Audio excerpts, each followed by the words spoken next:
Mas Noel, Atas ini Anda harapan diminta kawan-kawan untuk buruh. mundur, Mas Noel, di sosmed banyak beredar karena Anda pernah berjanji ketika Sritex itu dipilotkan, Anda siap untuk mundur. Komentar Anda, Mas Noel. Iya. Masa saya tergantung sosmed? Bodoh banget sih. Kalau menteri tergantung sosmed, jadi partai sosmed aja.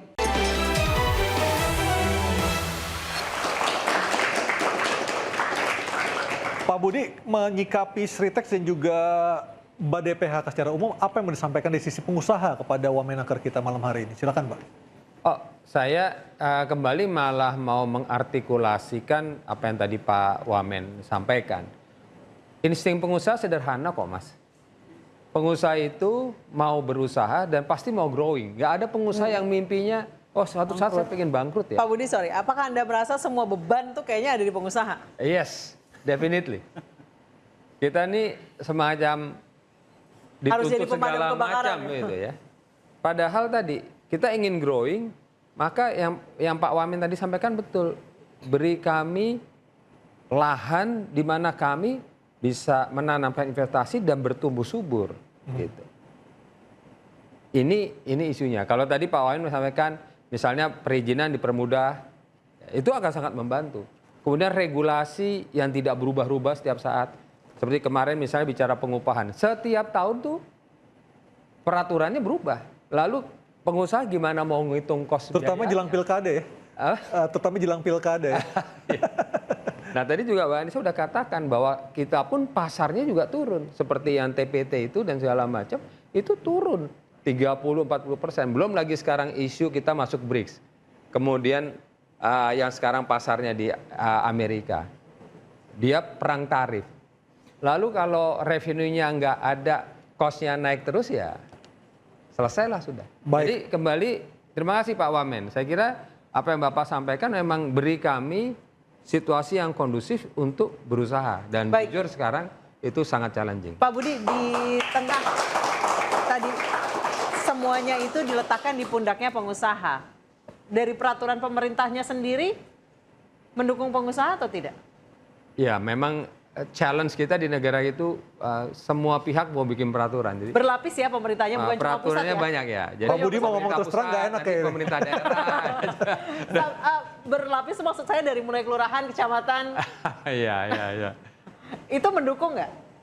Aduh ya cukup menghambat lah. Bilang aja menghambat Cukup Pak challenging kalau lah, kayak cukup gitu. challenging. Langsung menghambat bilang aja. Tapi saya mau nambahin Pak Budi. Jadi gini, pemerintah berkali-kali saya sampaikan ya bahwa ini kan udah jelas nih faktor penghambatnya sudah ada. Saya ngambil 3 besar lah. Kasus korupsi itu nomor 1.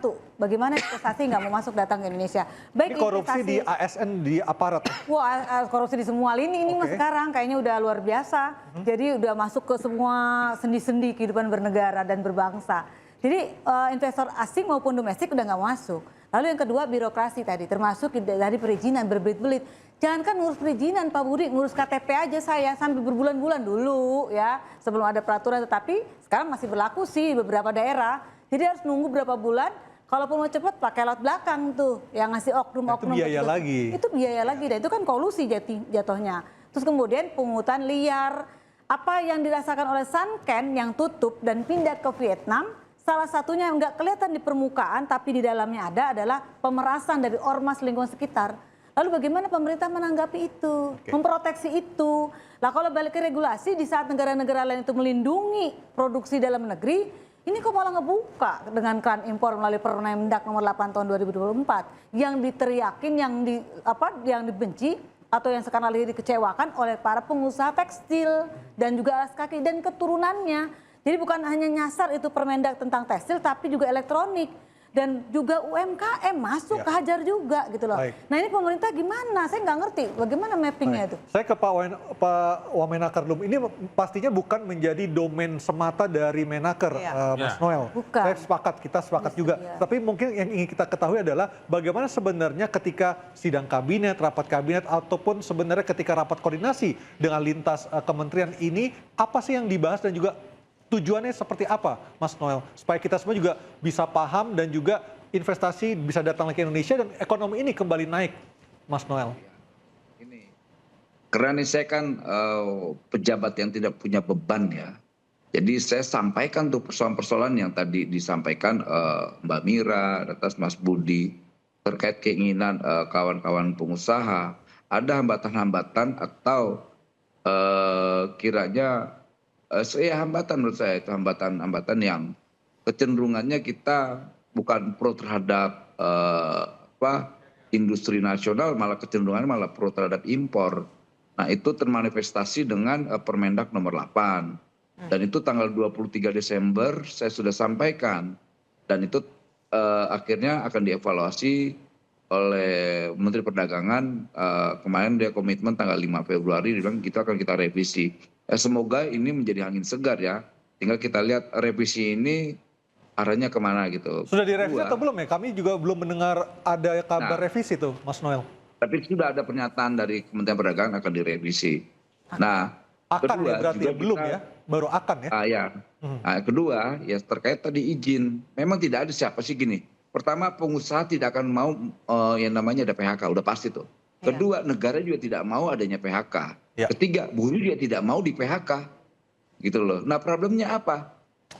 Problemnya ya tadi yang tadi kita sampaikan bersama tadi. Harusnya ini kan bisa duduk bersama. Ini problem pengusaha, ini kan problemnya izin. Selain preman-preman dan perintilan-perintilannya. Kedua, soal buruh. Buruh ya kita harus juga punya keberpihakan terhadap buruh. Kalau seandainya semua ini saling memahami, saya yakin tidak ada persoalan-persoalan misalnya demo-demo, kemudian regulasi-regulasi yang membuat ketidakpastian di tengah-tengah kawan-kawan pengusaha, juga di kawan-kawan buruh. Nah kayak gini-gini kan yang malah merusak iklim iklim industrial kita. Nah kita kan mau ke depan ini semua baik gitu. Nah ini menjadi catatan lah ya. Semoga saya ini kan baru 4 bulan menjabat sebagai Wakil Menteri Tenaga Kerja. Tapi semoga ini pemerintahan Prabowo Gibran ini kan pemerintahan yang bisa diandalkan lah ya terkait misalnya soal ke depan Indonesia ini seperti apa. Karena kita punya optimisme terkait harapan-harapan yang diinginkan misalnya pengusaha. Itu udah kita sampaikan di rapat-rapat lah ya. Ini problemnya nih kita bilangin. Mas Noel, Anda diminta untuk mundur Mas Noel di sosmed banyak beredar karena Anda pernah berjanji ketika Sritex itu dipilotkan, Anda siap untuk mundur. Komentar Anda Mas Noel. Masa saya tergantung sosmed? Bodoh banget sih. Kalau menteri tergantung sosmed jadi partai sosmed aja. Tapi ketika Anda berucap berjanji seperti itu, apa maknanya Mas Noel? Dan itu termanifestasi ya ketika saya menyampaikan itu kan kepailitan itu bulan Oktober.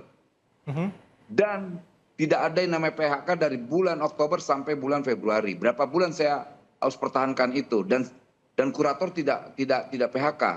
Lantas sekarang waktu itu komitmen dengan manajemen. Pokoknya saya tidak mau ada PHK. Ini negara saya bilang, ini atas nama negara nggak boleh ada PHK dan tidak ada PHK. Kemudian kemarin ada keputusan PHK itu yang dilakukan bukan oleh manajemen, yang melakukan itu kurator.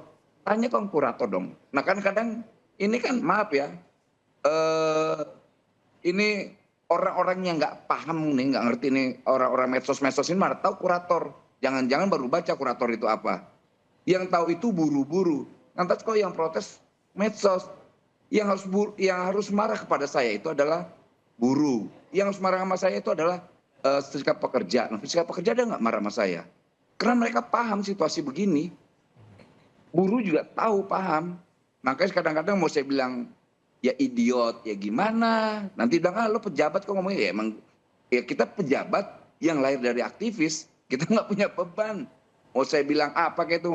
Bahkan saya bilang ini, netizen-netizen yang nggak paham ini, seperti anak monster ya, baby monster. Baby monster tampangnya serem, lucu, menggemaskan tapi tidak bisa diandalkan. Baik. Kayak gitu definisinya lah. Jadi saya selalu menantang dong. Saya ke Pak Zainul. Pak Zainul, ada tadi Bung Noel menyebutkan ada beberapa regulasi yang justru kontraproduktif terhadap produk-produk dalam negeri. DPR sendiri melihat ini seperti apa? Ya, sebetulnya kami di DPR itu selama 10 tahun terakhir ya, kita tuh hampir memberikan cek kosong loh kepada pemerintah. Melalui Omnibus Law itu, baik yang Ciptaker, kesehatan, segala macamnya itu, kita hampir kasih semuanya kepada pemerintah. Demi apa? Demi investasi masuk. Tapi ketika hasilnya Ya kan? seperti ini gimana Mas Zainul Ya, pertanggung faktanya jawabannya? kan ternyata kan berbeda. 10 tahun terakhir investasi yang masuk ke kita tuh hanya 15% kenaikannya loh.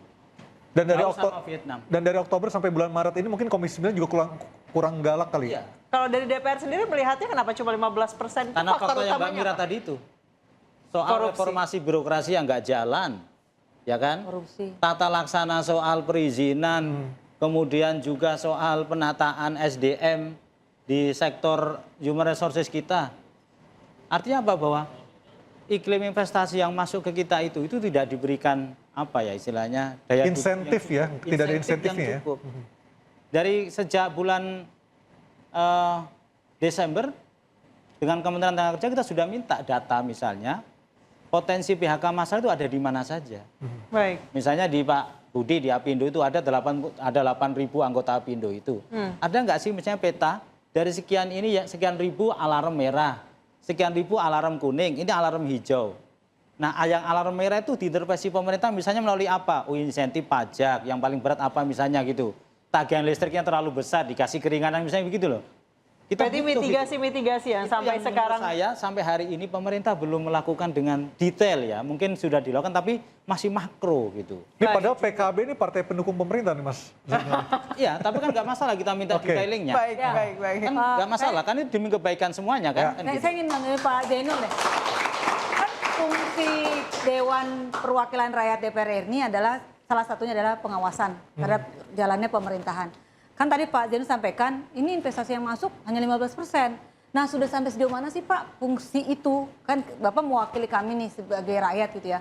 Fungsi itu kalau kan mappingnya nggak jelas harus ada dong. Ini yang sudah ke arah kuning, kemudian merah. Ini sampai mana? Maksud saya sudah sampai mana langkah-langkah DPR? Padahal kuat banget tuh fungsi. Oke, baik Pak Zainul, bisa dijawab usai jeda tetap bersama kami di Interupsi.